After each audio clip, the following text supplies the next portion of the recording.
ចំណេះដឹងអំពីស្បែកក្បាលនេះវាមានសារៈសំខាន់សម្រាប់បងប្អូនយើងទាំងអស់គ្នានៅក្នុងការប្រើប្រាស់ប្រភេទសាប៊ូកក់សក់បើសិនជាយើងយល់អំពីស្បែកក្បាលច្បាស់យើងប្រើសាប៊ូដែលសម្រាប់កក់សក់របស់យើងហ្នឹងគឺប្រើត្រូវហើយបើកាលណាយើងយល់វាស្គាល់វាអត់ច្បាស់លើក្បាលយើងហ្នឹងយើងកក់សក់ហ្នឹងនឹងមានបញ្ហាណាបងប្អូនណាបាទ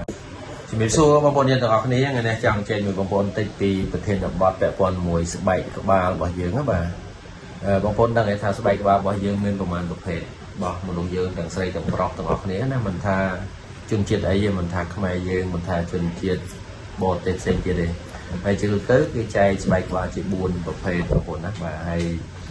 ចំណេះដឹងអំពីស្បែកក្បាលនេះវាមានសារៈសំខាន់សម្រាប់បងប្អូនយើងទាំងអស់គ្នានៅក្នុងការប្រើប្រាស់ប្រភេទសាប៊ូកក់សក់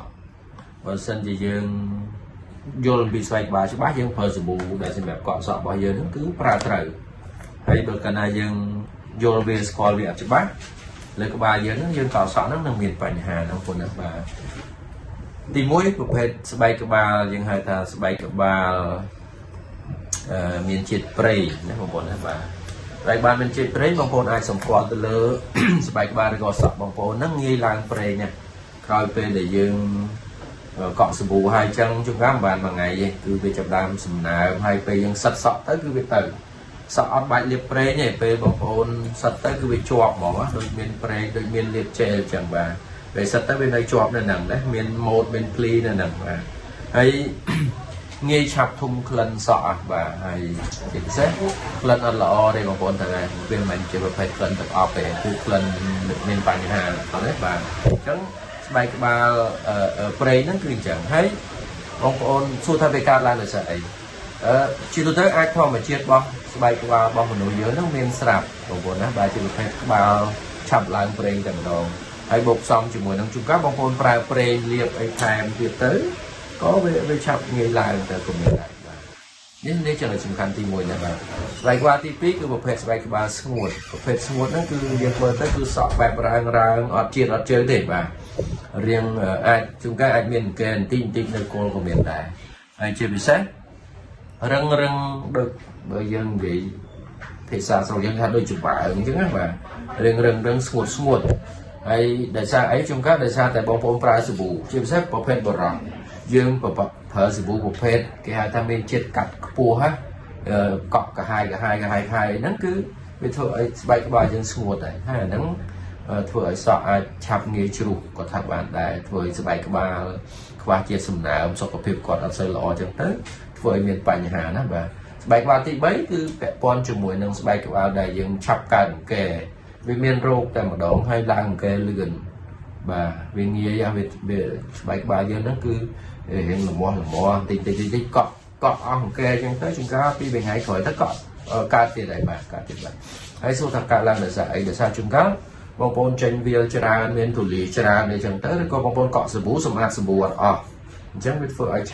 ឆាប់ឡើងអង្គែណាបងប្អូនណាបាទអញ្ចឹងពេលបងប្អូនរើសសាប៊ូណាដែលវាអាចសម្អាតអង្គែបានឯកទេសសាប៊ូសម្រាប់ត្រូវស្បែកក្បាលគឺមិនមែនមានតែមួយមុខទេបងប្អូនត្រូវចាំថាបើមានអង្គែបងប្អូនប្រើសាប៊ូអង្គែបើបងប្អូនមានជាតិសំណើមច្រើនមានប្រេងច្រើនបងប្អូនប្រើសាប៊ូដែលមានជាតិកាត់មានច្រើនមានន័យថាសាប៊ូវាហិលបាទតែបើបងប្អូនសក់ស្ងួតអត់ប្រើសាប៊ូហិលបានដែរប្រើសាប៊ូដែលមានជាតិប្រេងច្រើនណាអញ្ចឹងវាបច្ច្រាស់គ្នាអញ្ចឹងហើយសួរថាពេលបងប្អូនក្នុងមួយគ្រួសារមាន2 3នាក់4 5នាក់នៅក្នុងគ្រួសារមានឪពុកម្ដាយបងប្អូនប្តីប្រពន្ធនឹងប្រើសាប៊ូរួមគ្នាបានអត់ជួនកាលប្រើអត់ត្រូវទេដោយសារអីដោយសារតែស្បែកក្បាលបងប្អូននៅផ្ទះហ្នឹងគឺវាខុសគ្នានឹងឯងបាទនឹងចំណុចហ្នឹងសំខាន់ណាស់បងប្អូនបាទអញ្ចឹងបើក្នុងផ្ទះមានមនុស្ស4នាក់ហើយស្បែកក្បាល4ប្រភេទផ្សេងគ្នាច្បាស់ណាស់បងប្អូនត្រូវជ្រើសរើសប្រើសាប៊ូ4ប្រភេទផ្សេងគ្នាហ្នឹងបងណាបាទហើយបើបងប្អូនអត់ទាន់ស្គាល់ស្បែកក្បាលច្បាស់បងប្អូនអាចជួបអ្នកជំនាញនៅតាមហាងសាឡនឬក៏បងប្អូនអាចអញ្ជើញមក Christina ក៏បានដែរយើងនឹងផ្ដល់ការណែនាំជូនក៏ដូចជាប្រឹក្សាជូនដល់បងប្អូនទាំងអស់គ្នាណាបាទស្បែកក្បាលចុងក្រោយគឺជាប្រភេទស្បែកក្បាលធម្មតាមនុស្សធម្មតាមានន័យថាប្រេងក៏អត់មានស្ងួតក៏អត់មានអង្គែក៏អត់ដែរជាប្រភេទមនុស្សមានសុខភាពសក់ធម្មតាទូទៅមានន័យថាសក់គាត់រលាស់រលោងធម្មតាមិនរឹងពេកមិនមានសំណើមខ្លាំងពេកហើយគាត់អាចប្រើសាប៊ូទូទៅបានបងប្អូនណាបាទប្រើប្រាស់សាប៊ូទូទៅសាប៊ូហ្នឹងកក់សក់បានសក់អីក៏បានឧទាហរណ៍អញ្ចឹងតែគ្រាន់តែវាមិនមែនឯកទេសទៅលើឲ្យមានប្រេងច្រើនមិនមែនឯកទេសទៅលើការសម្អាត បញ្ហាស្បែកក្បាលក៏សម្អាតប្រភេទកែនោះទេបងប្អូនណាបាទអញ្ចឹងប្រភេទស្បែកក្បាល4នេះតាំងពីមានប្រេងតាំងពីស្ងួតតាំងពីកែហើយនិងស្បែកក្បាលធម្មតានេះបងប្អូនសម្គាល់មើលខ្លួនឯងណាបងប្អូនស្ទាបសក់មើលទៅថាសក់យើងតាំងពីព្រឹកមកវាមានជាតិសើមឡងអត់ដោយអត់លាបអីសោះបើបងប្អូនលាបហើយអត់អីទេតែបងប្អូនអត់លាបឡងមានន័យថាប្រភេទក្បែកក្បាលយើងគឺឡើងប្រេងហើយបាទទុកមួយថ្ងៃដល់ងាយហើយតែហ៊ានអត់កក់សក់មួយយប់ទៀតរឹតតែឡើងខ្លាំងណាបាទឡើងខ្លាំងមែនតើឬក៏ស្ទាបទៅបងប្អូនមានអារម្មណ៍ថាស្ងួតរាងបាទបងប្អូនប្រើបទសាប៊ូប្រភេទមានជាតិប្រេងច្រើនណាបងប្អូនណាបាទតែបើស្បែកក្បាលមានកែមានអីបងប្អូនមើលទៅមានកែសិតទៅមានអារម្មណ៍ថាហុយស្ងួតបងប្អូនប្រើប្រាស់សាប៊ូមានកែណាបងប្អូនណាបាទសាប៊ូដែលសម្អាតកែច្រឡំតែសាប៊ូមានកែបាទហើយបើស្បែកក្បាលធម្មតាបងប្អូនអាចប្រើប្រាស់សាប៊ូធម្មតាបានដោយយើងកក់ធម្មតាប្រើធម្មតាចឹងទៅហើយការកក់សក់ទៀតសោតជាជំរឿនល្អបំផុតបងប្អូនអាចកក់ចន្លោះ3ទៅ4ដងក្នុងមួយសប្តាហ៍ហ្នឹងសម្រាប់បងប្អូនយើងទូទៅធម្មតាណាបាទហើយបើសិនជាបងប្អូនយើងបរោះឬក៏បងប្អូននារីដែលចេញក្រៅច្រើនមានន័យថាចេញវាលហុយទលីច្រើនជាប់ដីជាប់នេះជាប់នោះបងប្អូនអាចកក់សក់រាល់ថ្ងៃហើយការកក់សក់នឹងទៀតសោតត្រូវធានាថាកក់ត្រូវសាប៊ូហើយនឹងបងប្អូនសម្អាតឲ្យអស់បើមិនអញ្ចឹងទេកក់ហើយកើតកែដោយសារបងប្អូនសម្អាតវាអត់អស់វាមានជាតិនៅជាប់មួយសក់ហ្នឹងទៅវាធ្វើឲ្យជាប់ទលីជាប់អីទៅវាទៅជាមានក្អែនៅលើសក់អីចឹងទៅអញ្ចឹងធ្វើឲ្យមានបញ្ហាហ្នឹងបងប្អូនណាបាទអញ្ចឹងខ្ញុំជម្រាបជូននេះដើម្បីបងប្អូនទទួលបានជ្រាបជាចំណេះដឹង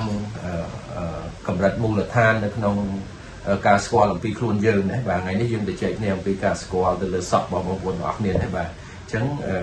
បញ្ជាក់ឡើងវិញបើបងប្អូនមានតម្រូវការពាក់ព័ន្ធជាមួយការប្រឹក្សាផ្សេងទៅលើបញ្ហាសរសៃសក់ឬក៏សុខភាពសរសៃសក់បងប្អូនអាចអញ្ជើញមក Christina បានយើងខ្ញុំនឹងរីករាយនៅក្នុងការជួយឬក៏បងប្អូនចង់ស្វែងយល់ពីប្រធានបទផ្សេងទៀតបងប្អូនអាច comment បានខ្ញុំនឹងធ្វើការឆ្លើយតបជូនដល់បងប្អូនទាំងអស់គ្នាណាបាទអរគុណច្រើនជម្រាបលាបងប្អូនទាំងអស់គ្នាសូមមានលាភមានជ័យចំណងចម្រើនទាំងអស់គ្នាបាទ